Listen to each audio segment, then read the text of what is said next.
On est parti au Bénin, on est parti voir des sorciers parce que moi je voulais avoir le succès, j'allais voir des marabouts et je voulais vraiment que mon entreprise réussisse. Et c'est vrai que mon entreprise a commencé à décoller. Sauf que lorsque tu vas voir des marabouts, lorsque tu fais des pactes avec le diable peut te donner le succès. Mais en retour, il te prend quelque chose.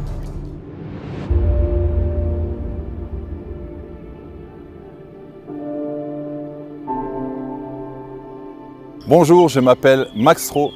Je suis français originaire du nord de la France et je vis à Luxembourg. Voici mon témoignage. Il faut savoir qu'il y a plusieurs années, je ne croyais en rien. Je croyais que j'étais bête, j'étais stupide, j'étais incapable. Et beaucoup de gens autour de moi me le rappelaient.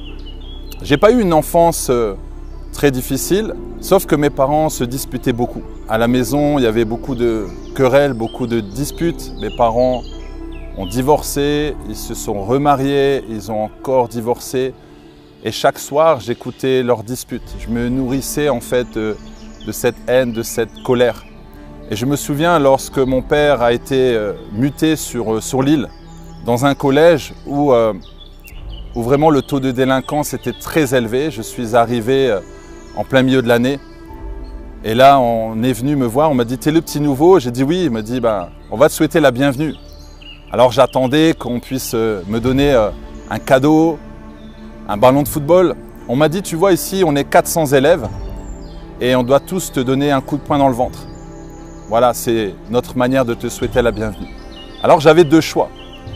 C'est soit devenir une victime jusqu'à la fin de l'année, me prendre des coups, être harcelé, ou alors devenir un méchant garçon, un bad boy. Et c'est ce qui s'est passé. C'est que je suis devenu vraiment un bad boy, un méchant garçon. Toute la haine qui était en moi, due à ce que j'entendais autour de moi, due à toutes ces colères, toute cette haine, j'ai commencé à me venger.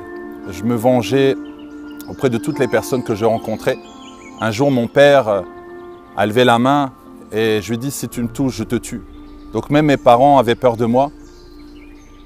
Je suis le dernier, j'ai deux grandes sœurs. Et c'est vrai que les deux grandes sœurs, à un moment donné, étaient parties de la maison, donc je me retrouvais tout seul. Et je pleurais dans ma chambre, mais je ne voulais pas le montrer. J'écoutais beaucoup de reggae, je fumais de l'herbe pour essayer de m'apaiser, mais j'étais très violent. J'avais un entourage qui ne m'a pas beaucoup aidé, notamment les amis qui ont fait beaucoup de bêtises. On a commencé à faire des cambriolages, on a commencé à racketter, frapper les gens dans la rue. Même un jour, on a frappé une personne vraiment à mort pour une cigarette. Et je voulais toujours me faire remarquer. À l'école, j'avais des mauvaises notes, j'étais en échec scolaire. Je voulais toujours exister. En fait, j'étais rebelle. Je montrais que voilà, j'étais quelqu'un d'intéressant, mais en fait, au fond de moi, je me disais sans cesse que j'étais nul, j'étais incapable, je n'avais pas confiance en moi. Et à l'école, on me disait « mais rien de bon va sortir de toi ».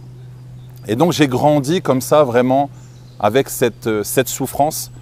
Je voulais plusieurs fois me jeter du pont. Je voulais plusieurs fois me pendre. J'étais très mal dans ma peau.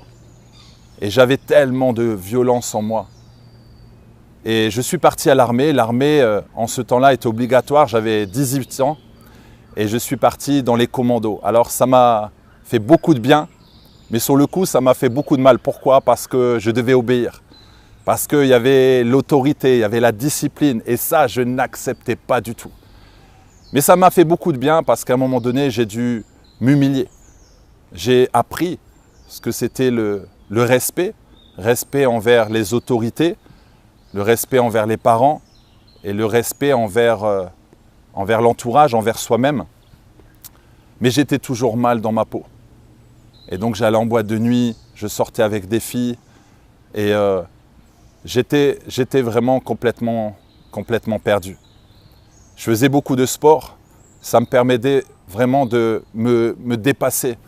J'aimais vraiment tout ce qui était défi, j'aimais vraiment tout ce qui était challenge. Et c'est ce qu'on faisait avec nos amis du quartier. Je croyais en Dieu. J'allais à l'église catholique, mais j'y allais 3 fois par an. Et même quand j'y allais, Je voyais qu'on mettait de l'argent dans la quête. Et moi, je me disais, mais comment je pourrais faire pour essayer de voler l'argent?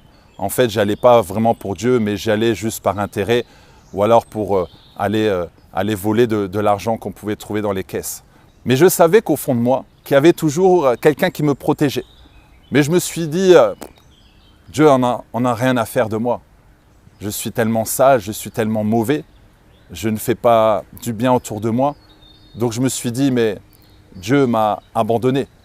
Dieu ne regarde que les gens qui réussissent, qui font de belles choses, voilà, des gens que lui a choisis. Et j'ai compris plus tard en fait que Dieu aime tout le monde, Jésus aime tout le monde. Et il est allé à la croix, voilà, pour nous tous. Et c'est plus tard que j'ai découvert cet amour. Mais ce n'est pas venu tout de suite. Après l'armée, j'ai rencontré Grace, qui est devenue par la suite mon épouse. Nous sommes partis à Luxembourg. Et c'est à Luxembourg, vraiment dans ce pays où tout a démarré. J'ai eu cette grâce de pouvoir travailler en tant que coach sportif, entraîneur de fitness, car j'aimais vraiment le sport et je pratiquais beaucoup. Et j'ai commencé à pratiquer aussi des massages. Dans ce centre, en fait, on cherchait un masseur et j'ai dit, moi, je ne connais rien, je n'ai jamais massé, mais on va t'apprendre. Et en fait, en quelques jours, voilà, on m'a appris les massages, j'ai commencé à masser les clients et j'ai découvert que j'avais vraiment ce don. J'ai vraiment découvert que non seulement j'aimais ça, mais vraiment, j'avais quelque chose dans les mains. Et j'ai commencé à avoir de plus en plus de clients dans ce centre. Et j'ai eu un déclic, je me suis dit, mais pourquoi pas créer mon entreprise et pourquoi pas aller masser dans les sociétés avec une chaise qu'on appelle massage assis. C'est massage de 15 minutes, on pratique à travers les vêtements. Et je me suis retrouvé à les masser dans les entreprises. J'ai créé ma propre entreprise. Et avec mon épouse, on a commencé à masser. Et quand vous êtes dans les massages, vous connaissez tout ce qui est yoga, tout ce qui est reiki, tout ce qui est énergie. Et moi, je cherchais la paix. Donc, je pensais que lorsque je faisais le yoga pour me vider en fait de mal, me vider de tout ce qu'il y avait dans mon cœur, je pensais que ça allait m'apaiser, mais en fait, ça ne m'apaisait pas réellement. Parce qu'on sait très bien que lorsqu'on fait le vide, il faut qu'on soit rempli. C'est ça la différence avec le Saint-Esprit. Le Saint-Esprit te remplit, alors que quand tu fais le yoga, tu fais le vide. Et j'étais complètement vidé, j'étais complètement perdu. Je voyais qu'en fait, ça ne m'amenait pas réellement la paix.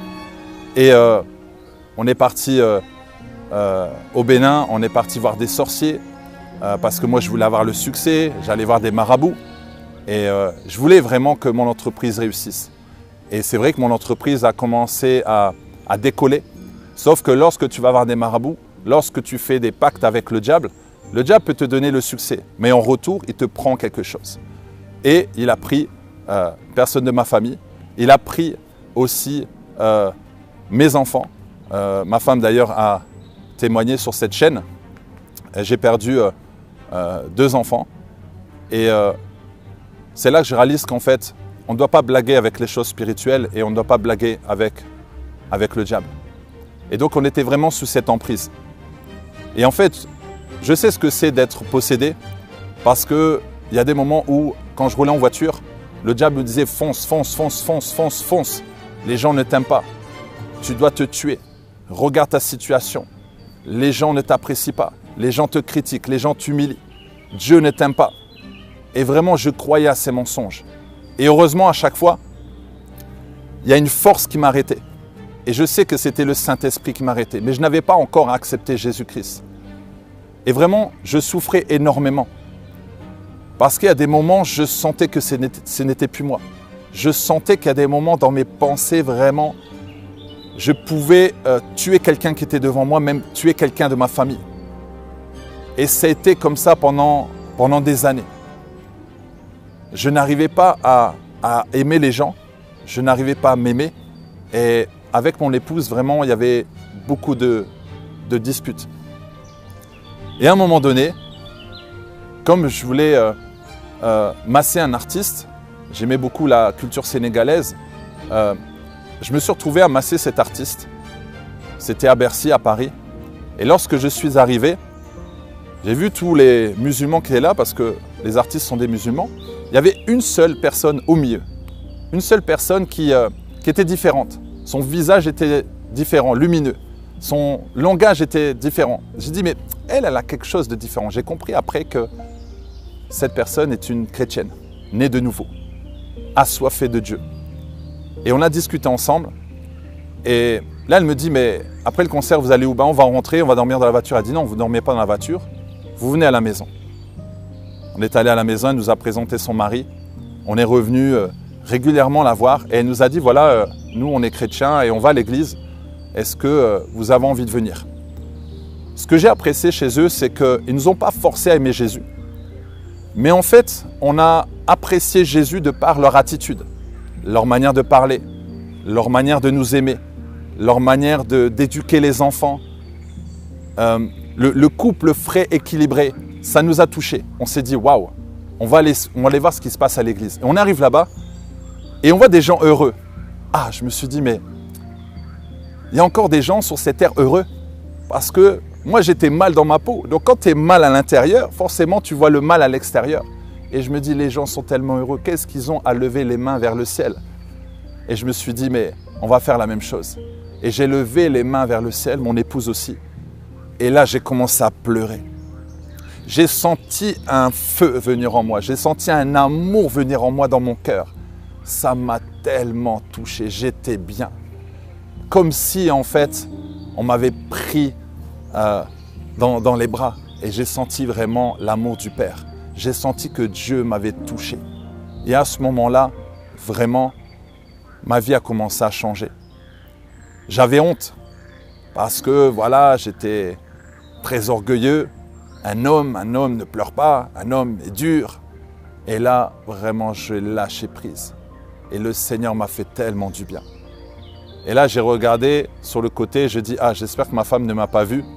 Et quand je l'ai regardée, elle pleurait aussi, elle avait été touchée. On a été touchés en même temps. Et là, j'ai expliqué après aux amis, je leur ai dit, mais qu'est-ce qui s'est passé? Ils disent, ah, Jésus vous a touché. Jésus vous a tendu la main. Maintenant, c'est à vous d'accepter Jésus-Christ. On a mis 8 ans avant d'accepter Jésus. Parce qu'on est rentré chez nous et on a commencé à continuer à faire nos bêtises. Aller voir encore des marabouts, aller voir des médiums, aller voir des voyants.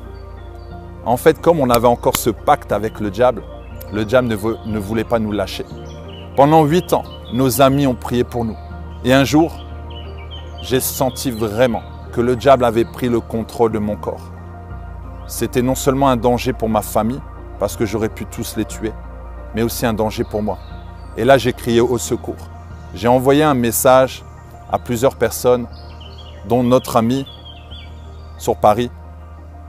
Et là, elle a souri, elle a dit, c'est aujourd'hui que vous devez accepter Jésus-Christ. C'est aujourd'hui même.